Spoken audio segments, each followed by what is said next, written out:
Did you start working on the notion of counter-revolution in Europe, and why? Started to work just after the Brexit vote because it was a shock to many people around me. But then I realized that Brexit is a local versions of something what is going on in other countries which I know very well, like Poland or Italy or Holland. And so I came with this notion. What does your book Counter-Revolution set out to do? Why the focus on liberalism? At this conference, if you look at titles of panels, what are those panels about? About populism. But it takes two to tango. Populists are winning because liberals are doing so badly at present. So I try to ask the questions why illiberal forces are getting voters who used to be loyal to us. Your book is written as a series of letters to the late European guru Ralph Dahrendorf. Can you tell us more about why you chose this form? Because Dahrendorf wrote a book after the fall of the Berlin Wall, and he tried to understand what does it mean for Europe, and he entitled his book Reflections on the Revolutions on Europe. So basically I entitled my books Reflections on the Counter-Revolution in Europe, because what these new forces are doing is dismantling the old liberal order which was installed 3 or even 4 decades earlier. Some people look to figures like Emmanuel Macron and Angela Merkel to fix the current malaise in Europe. How do you view their actions and ideas in the context of your critique? Well, I wish them well. I'm very pleased that Macron won with Mrs. Le Pen.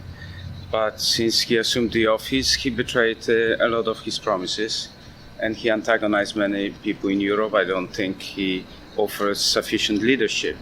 Mrs. Merkel, I again applauded her during the immigration crisis, but let's face it, if there was anybody in Europe who had some influence among those leaders, this was her. And all the calamities, of the fiscal compact, the implications of this, and also of the immigration stalemate, are, so to speak, on her watch. So I'd rather look for generations of younger leaders. Finally, your book not only critiques Europe today, but proposes a way out. Who do you want to hear this proposal, and who should be enacting it?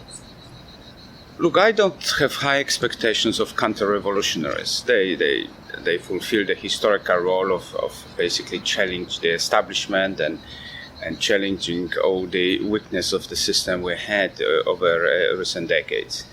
But I have high expectations from liberals. They are those who are well prepared both in terms of education and discourse to address problems of tomorrow, like climate change, like European problem with growth and indebtedness, like ability to have migration policy which is not just human but also electorally viable. So I have high expectations from my liberal friends, but they have to get their acts together. I haven't seen this so far. This is why I was not so enthusiastic about Mr. Macron. But I think this time will come, and it should start at universities, because we don't want leaders who do not know where we are going to. We need to start with paradigms. What kind of Europe we want to live in, and we can only understand what is necessary if we look into the mirror and ask ourselves what went wrong. So I'm hopeful, but I think it will take time.